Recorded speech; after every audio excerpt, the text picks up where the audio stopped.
চলো ready broccoli আন্ডা। রুটি কিংবা পরোটার সঙ্গে সার্ভ করে নাও আর জমিয়ে নাও রাত কিংবা সকালের খাবারটা। প্যানে তেল দিয়ে তেজপাতা এবং সাদা জিরে ফোড়ন দিয়ে দিয়েছি। এটা যেহেতু স্পেশাল ডিশ তো তার জন্য আমি একটু তেল ব্যবহার করেছি। তো দেখো, এরপর আমি এটার মধ্যে দিয়ে দেব পেঁয়াজ বেরেস্তা করে নিয়েছিলাম আর রসুনটা একটু তেলে ফ্রাই করে নিয়েছি, আদা এর মধ্যে মিক্স করে রেখেছি, পেস্ট করে রেখেছি। এই পেস্টটা এখন তেলে দেব। আমি যখন বেরেস্তাটা পেস্ট করেছিলাম ওর মধ্যে আমি একটা টমেটো দিয়ে পেস্ট করে নিয়েছিলাম, একটা কাঁচা লঙ্কা দিয়েছিলাম। তোমরা যদি ঝাল বেশি খাও তো বেশি লঙ্কা দিতে পারো, আর যদি গুঁড়ো লঙ্কা খাও তো দিতে পারো। আমি খাই না তো তাই দিইনি। আর দেবো আমি কালারের জন্য লাল লঙ্কার গুঁড়ো, আর দেবো একটু হলুদ,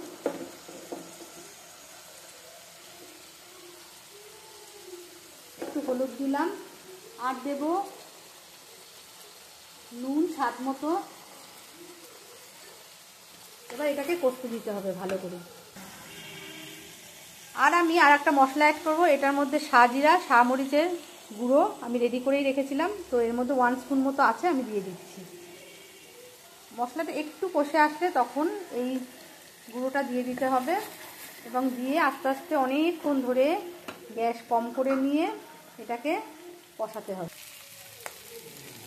রেসিপিটার নাম যেহেতু ব্রোকলি আন্ডা, তো ব্রোকলি তো থাকবেই। তো দেখো মশলা থেকে তেল বেরিয়ে এসেছে। এবার আমি ব্রোকলিটা দিয়ে দেব। এবার ব্রোকলিটা দিয়ে আর বেশিক্ষণ এটাকে কষাতে হবে না, কেননা মশলাটা অলরেডি কষে গেছে। আর ব্রোকলিটা অবশ্যই একটু জলে, হালকা মতো জলে, আর ব্রোকলিটা খুব তাড়াতাড়ি বয়েল হয়, অল্প একটু বয়েল করে নিয়ে বাস এটাতে তুমি যদি মাখা মাখা করতে চাও তো তার জন্য সামান্য একটু উষ্ণ গরম জল দিয়ে এটা আমি ঢেকে দেবো। গরম জল অ্যাড করে দিয়েছি দেখো। তো এটা আমি এবার ঢেকে দেব। আর নামানোর ঠিক আগে আগে যেহেতু ডিমটা সেদ্ধ করে ভেজে রাখাই আছে, তখন আমি ডিমটা এর সঙ্গে অ্যাড করে দেব। এখন আপাতত ঢেকে দেব। ব্রোকলি আন্ডা আমার প্রায় রেডি। এবার আমি ডিমটা দিয়ে দিচ্ছি, একটু নাড়িয়ে নেব। আর আমি একটু চিনি যেহেতু খাই, অল্প একটু স্বাদের জন্য একটু চিনি দিয়েছিলাম। আর দেব একটু ঘরে তৈরি করা গরম মশলার গুঁড়ো। তো তোমরা অবশ্যই ট্রাই করো আর রুটির সঙ্গে কি খাবে সে চিন্তা দূর করো। আমি ঢাকনাটা দিয়ে গ্যাসটা অফ করে এত সময় স্ট্যান্ডিং টাইমে রেখে দিয়েছিলাম। তো দেখো পুরো কমপ্লিট হয়ে গেছে আমার ব্রোকলি আন্ডা। তো এবার তুমি তোমার সার্ভিং প্লেটে তুলে সার্ভ করে নাও। আর রুটির সাথে অবশ্যই জমিয়ে নাও সকালের খাবার বলো বা রাতের খাবার।